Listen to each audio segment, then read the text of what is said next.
Assalamualaikum warahmatullahi wabarakatuh. Shalom, Om Swastiastu, Namo Buddhaya, Salam Kebajikan. Perkenalkan, nama saya Fadil Muhammad Noval dengan NPM 2019 1011 5327 kelas 7B dari Fakultas Hukum Universitas Bhayangkara Jakarta Raya. Di sini saya akan membahas suatu tokoh pemimpin guna memenuhi tugas mata kuliah kepemimpinan. Pada kesempatan kali ini saya akan membahas salah satu tokoh pemimpin yang pada umumnya semua orang sudah familiar dengan sosok ini, yaitu Adolf Hitler. Mengapa sosok ini terkenal?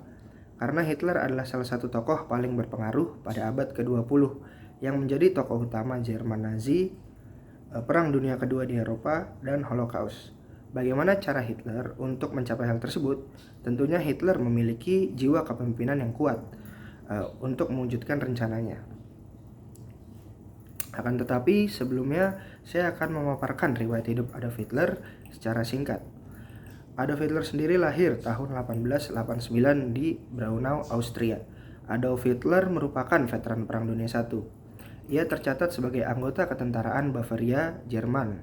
Dirinya terluka dan memperoleh 2 medali untuk keberaniannya sejak Agustus tahun 1914. Di tahun 1919, dia bergabung dengan partai kecil berhaluan kanan di Munich.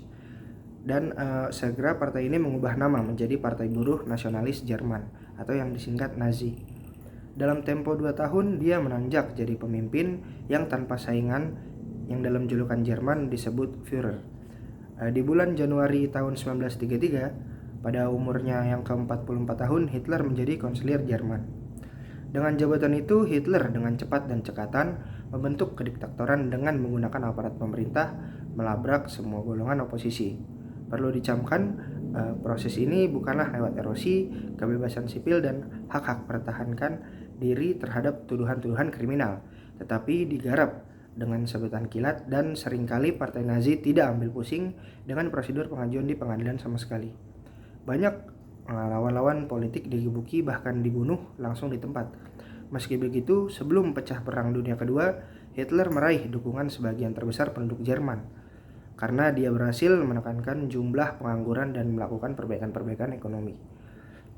Mungkin tak ada tokoh dalam sejarah yang punya pengaruh begitu besar terhadap generasinya ketimbang Adolf Hitler. Di samping puluhan juta orang yang mati dalam peperangan yang dia biang keladinya, atau mereka yang mati di kamp konsentrasi, masih berjuta-juta orang terlunta-lunta tanpa tempat bernaung atau yang hidupnya berantakan akibat perang. Keberhasilan Adolf Hitler sendiri dapat terlihat dari perilakunya dalam melaksanakan fungsi-fungsi kepemimpinan. Perilaku kepemimpinan tampak dari cara melakukan pengambilan keputusan, cara memerintah atau instruksi, cara memberikan tugas, cara berkomunikasi, cara mendorong semangat bawahan, cara membimbing dan mengarahkan, ataupun dari cara menegakkan disiplin.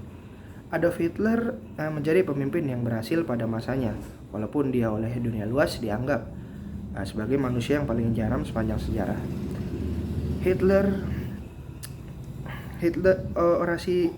Hitler sebagai seorang pemimpin memiliki kemampuan yang menakjubkan dalam mempengaruhi orang lain melalui orasinya. Keahlian berorasi itulah yang membuatnya cepat menggandeng banyak pengikut. Melalui orasinya, Hitler berhasil memasukkan ide-idenya mengenai antisemit, anti-Yahudi, anti-komunis, semangat Lebensraum, dan eugenetika kepada rakyat yang kebanyakan kecewa pada kekalahan Jerman di Perang Dunia I. Orasi Hitler mempengaruhi pikiran pendengar dan memainkan emosinya. Hal tersebut membuat partai jadi sangat bergantung padanya.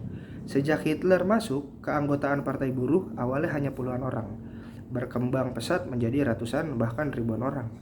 Untuk memperbanyak pendukungnya, Hitler sering mengadakan pawai yang diakhiri dengan pidatonya yang penuh nafsu. Selain ahli orasi ini, Hitler juga merupakan ahli strategi, memanfaatkan kemarahan rakyat terhadap pemerintah karena hiperinflasi dan pendudukan Prancis atas seluruh. Hitler menggerakkan pemberontakan. Meskipun pemberontakan ini gagal karena media, Hitler juga merekrut orang-orang yang berkompeten dan memiliki pengaruh luas, semacam Ernst Röhm, Hermann Göring, dan Joseph Goebbels. Orang-orang tersebut kemudian dijadikan petinggi-petinggi partai. Hitler menganut gaya kepemimpinan otoriter. Gaya kepemimpinan ini menempatkan kekuasaan di tangan satu orang atau sekelompok kecil orang yang di antara mereka tetap ada seseorang yang paling berkuasa. Pemimpin bertindak sebagai penguasa tunggal. Orang-orang yang dipimpin yang jumlahnya lebih banyak merupakan pihak yang dikuasai, yang disebut bawahan atau anak buah. Kedudukan bawahan semata-mata sebagai pelaksana keputusan, perintah, dan bahkan kehendak pemimpin. Pemimpin memandang dirinya lebih dalam segala hal dibandingkan dengan bawahannya. Saat Hitler menjadi pemimpin Jerman, gaya kepemimpinannya berhasil membawa Jerman pada kondisi full employment meskipun keadaan tersebut tidak bisa meningkatkan purchasing power party rakyat. Adolf Hitler sendiri sesuai dengan teori penerimaan. Adolf Hitler terlihat sangat diagungkan oleh para pengikutnya.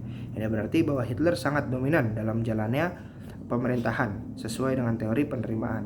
Efektivitas kepemimpinan seorang pemimpin tercermin pada pengakuan dan penerimaan orang lain terhadap kepemimpinan yang bersangkutan. Peran para pemimpin dapat mengemudikan jalannya roda organisasi sangat dominan. Tipe kepemimpinan diktator yang dimiliki oleh Adolf Hitler membuatnya menjadi seperti memiliki negara Jerman itu sendiri secara personal, bukan sebuah entitas bangsa atau institusi pemerintah. Namun sikap ini berdampingan dengan tipe kepemimpinan Hitler yang karismatik.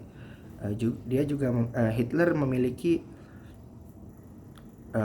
kesetiaan kepada pengikutnya yang tetap mendukungnya terus, baik hanya anggota partai kecil yang terlihat hanya mampu berpidato dengan handal, hingga setelah ia menjadi seorang pemimpin bangsa Jerman yang menguasai daratan Eropa dan menginvasi negara-negara lain dalam kancah Perang Dunia II.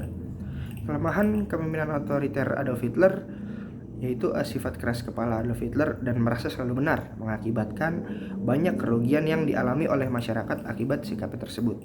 Untuk kelebihannya, gaya kepemimpinan otoriter yang dilakukan oleh Adolf Hitler cukup efektif dalam mendatangkan perubahan pada masa itu.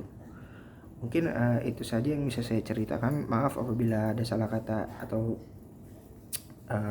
ucapan yang kurang. Mohon maaf. Wassalamualaikum warahmatullahi wabarakatuh.